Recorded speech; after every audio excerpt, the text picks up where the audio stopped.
friends, welcome back to Referral Mastery. This is the second last session.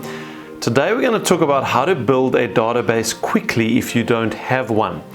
This is a very common question I've been asked through the years. People look at the system that I'm teaching, they have a look at this apple tree diagram and they see the sense of it. Yes, I can see if I build relationships with enough people and I'm keeping in touch and I'm asking for referrals that I'll be able to build up my business. But here's my problem, Stephen, I don't have a database. I've just moved into the area or I'm a pretty new agent. I don't have a lot of past clients. What do I do? Well, hopefully we're going to answer that question today, or at least I'm going to get you thinking, and you can take some of the principles you learned today into some of the other creative ideas that you will have. So let's just have a quick look at the apple tree. It should be populated as the one on the screen. And as you'll see, we're just about done today. We're going to do the final two written communication tools on the left-hand side under the sunshine there. And what I'm hoping is that this apple tree, now having worked through it so meticulously, will make sense to you when you look at any of its constituent parts, such that you can print it out and put it up in your office. So that anytime you want to, you can look at that apple tree and look through it and be reminded of certain techniques or disciplines. That's the purpose of the apple tree. It gives you one place where the whole system is represented. Okay, so building a database quickly, we're going to start by looking at this program called the Mutual Endorsement Plan. What is the Mutual Endorsement Plan? Well, it involves you and another trusted business person referring each other to each other's databases using the mutual endorsement letters. So this is a business-to-business referral mechanism or plan that you're going to enter into with someone whom you trust, and obviously they will need to trust you as well. So let's say you've got a great relationship with a local lender or a CPA or someone of that nature, and you both are looking to grow your businesses and you'd like to be introduced to each other's clients. You'd like to sort of cross-sell one another's businesses. This is a plan designed to do that. Here's the activity. Select quality business professionals whom you can refer and approach them with an idea to refer each other to each other's client bases. Show them the sample letters to help you explain. Make sure that there is something in it for your advocates, like a coupon, discount, or item of value from the other business person. So maybe if it's a CPA or a financial planner, they would do a free assessment of the finances of your clients, something of that nature. Just something of value that business owner would be willing to offer your advocates, so that when you send out the letter to your advocates promoting that person's business, it's not just a letter promoting their business, and I have negotiated this special deal, this discount, this coupon, whatever it is, for my trusted clients, and that goes with the letter. So you should be looking at a workbook. I hope that you've realized over the 13 sessions we've done so far, there is a workbook with every session that you do in this course. In the workbook, the letters, which I will put on the screen for you now, are in the workbook, so you can clearly read them there. You can cut and paste them if you need to. Obviously, there's one letter that you send to your advocates about the other business owner with the coupon or the discount, but then there's another letter that they send to their clients about you.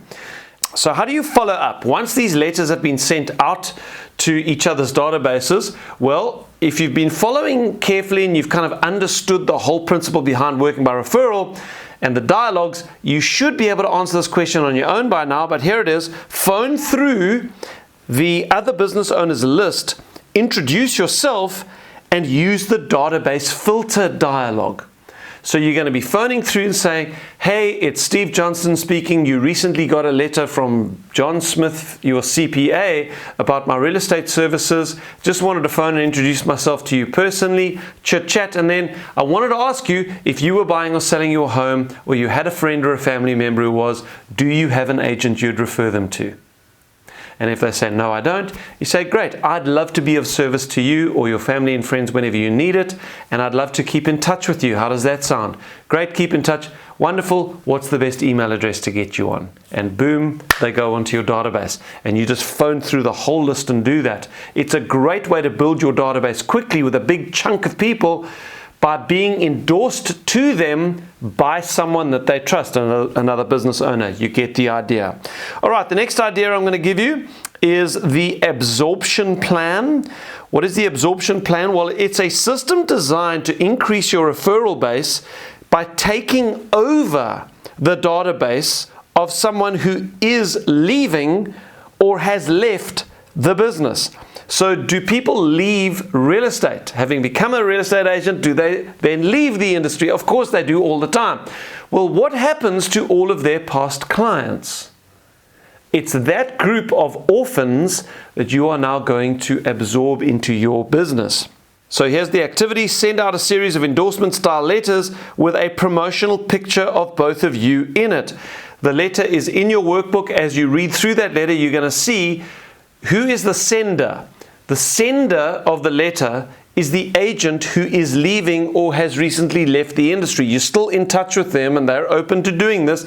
And the letter is from them to their past clients saying, hey, I've decided to pursue other interests in life, but I wanted to make sure that you are in the hands of someone whom I trust should you or your family and friends have property matters. And I'd like to introduce you to Steve Johnston. So they endorse you to their previous clients.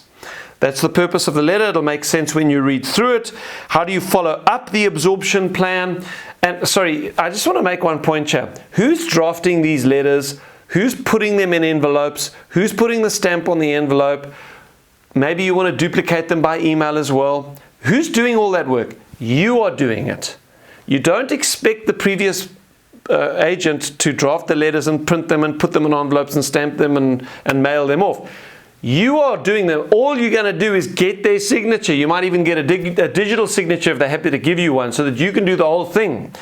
Don't leave the admin up to them. You take responsibility of the whole project.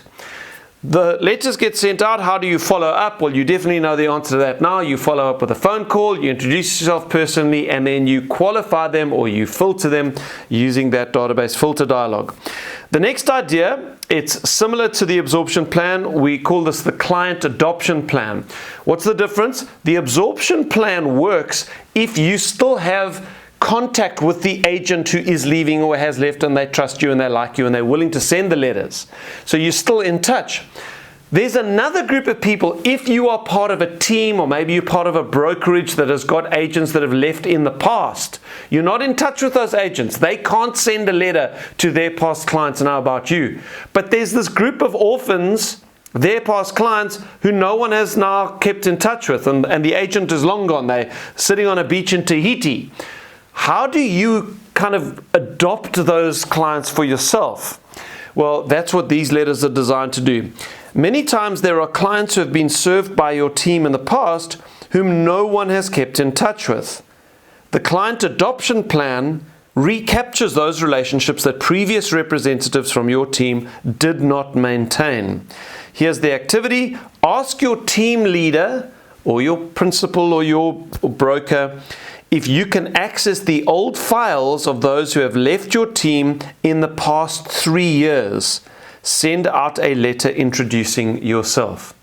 Now again, just want to remind you, not everybody's going to do this. If you've been an agent for 5 or 10 years and you've got lots of past clients and you've got 100, 200 advocates already to start with, you don't need to do this.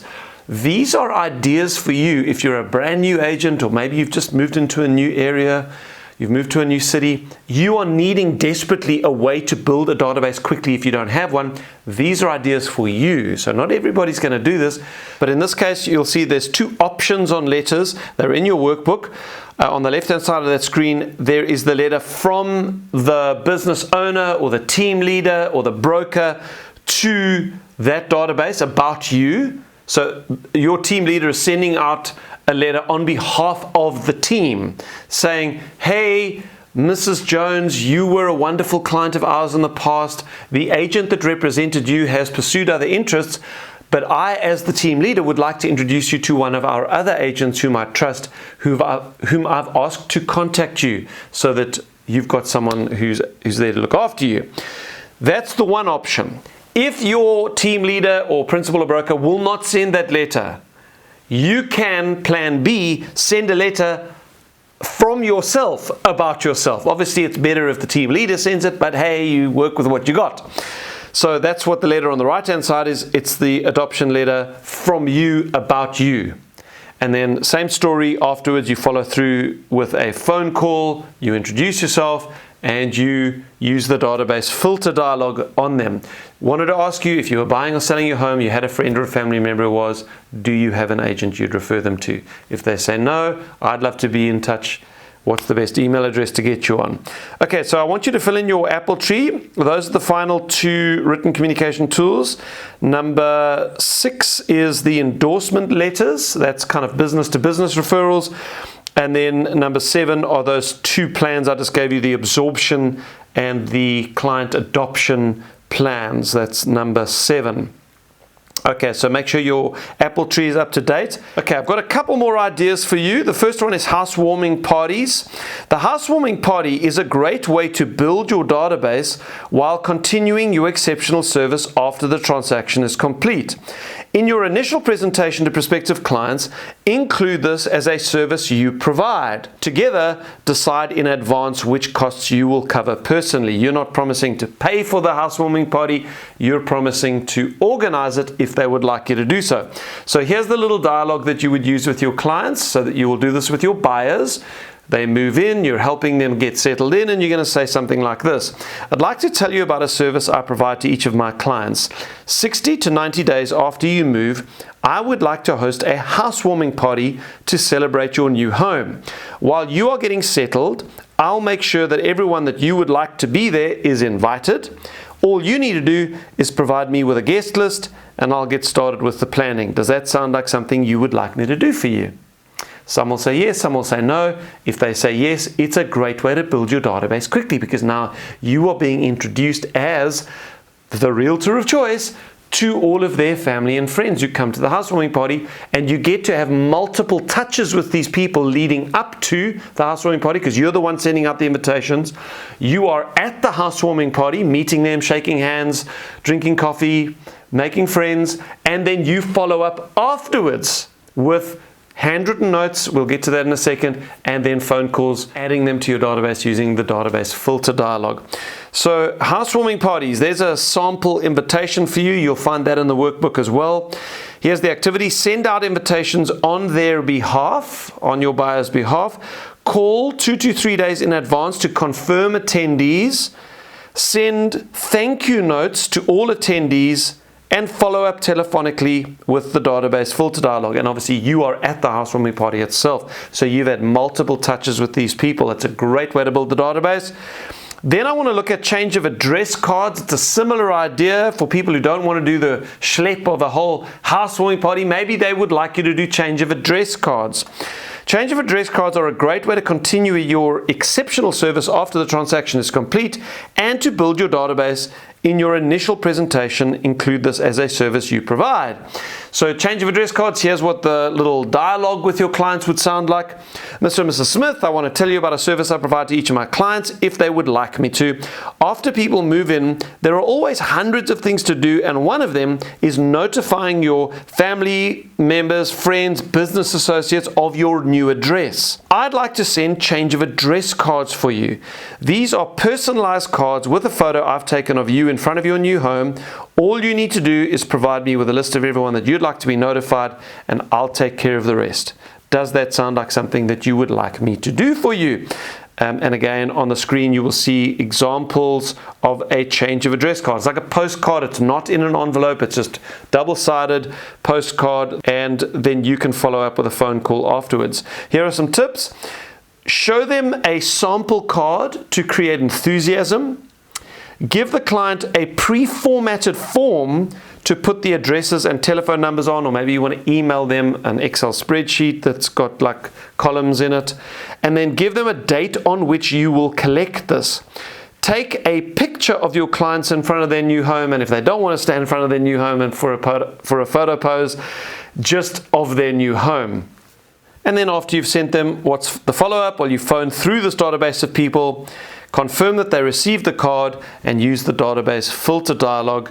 And then you're going to send a handwritten note to those whom you will be adding to your database. And let me add, for all of the previous plans that I've taught you in this video, that is a good practice. If someone says, yeah, I'll keep in touch, no problem, you add them to your database, a little handwritten note would go a long way then to bring warmth to that relationship immediately. It was great chatting to you. It was great meeting you. I look forward to keeping in touch with you. If there's ever anything I can do, please let me know. Stephen. That's all it says in the note. It doesn't have to be complicated.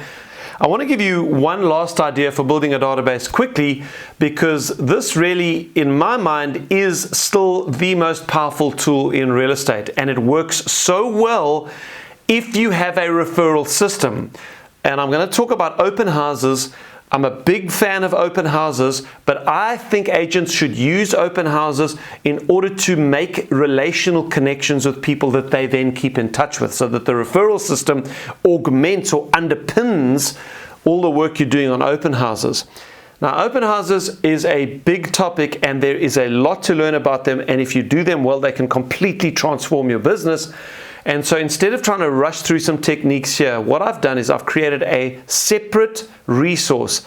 It is a video, it's a video of a webinar that I did with one of the top agents in South Africa. His name is Brad Neal, and he has made an absolute fortune focusing his entire business on open houses. That's how he has built the empire that he's built. So he leads a team called the Legacy Team, and he is brilliant with open houses. So what I've done, in the workbook that you have, you will see the image of the YouTube video, like a YouTube thumbnail of that session I did with Brad. And then below it, there is the little workbook for that session. If you click those two images in the workbook that you've got, they are hyperlinked. The YouTube video takes you to the session on YouTube so you can watch it, and obviously the workbook takes you to a Google Drive where you can download the workbook.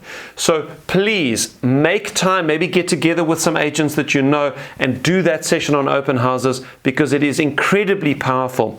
The workbook that came along with that session is actually a book that Brad and I wrote together.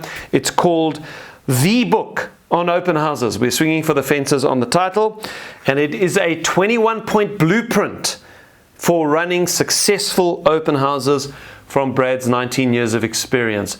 I strongly suggest you download that little booklet and you watch the video that accompanies it. Okay, steps toward mastery for the next 2 weeks. Keep up with your items of value, your calls, your pop-bys, and your handwritten notes. Now remember, what's working by referral? Calls, notes, and pop-bys undergirded by a monthly item of value. That's what it means to work by referral. Now I'm asking you just to keep up with the regularity of those things. Finally, if necessary, I would like you to choose a strategy to build your database quickly and go and implement it. So if that applies to you, if you need to build a database quickly, choose something from today and go and do it. In our next session, we are going to wrap up the whole Referral Mastery course with an incredibly important discussion on the frequency or regularity of contact needed. We're going to look at some research that was done, and based on that, I'm going to bring together all the goals that we've set so that you know what your daily and weekly goals are. We're going to bring this whole complex system together in our next session so that you're going to have simple goals for each day and each week, and I think that's very powerful. The other thing that we will do is talk about daily discipline and how you go about implementing a system like this that does require consistency over time. Those are very important discussions to close with, and I look forward to being with you then. So God bless you, and I'll see you in our next session.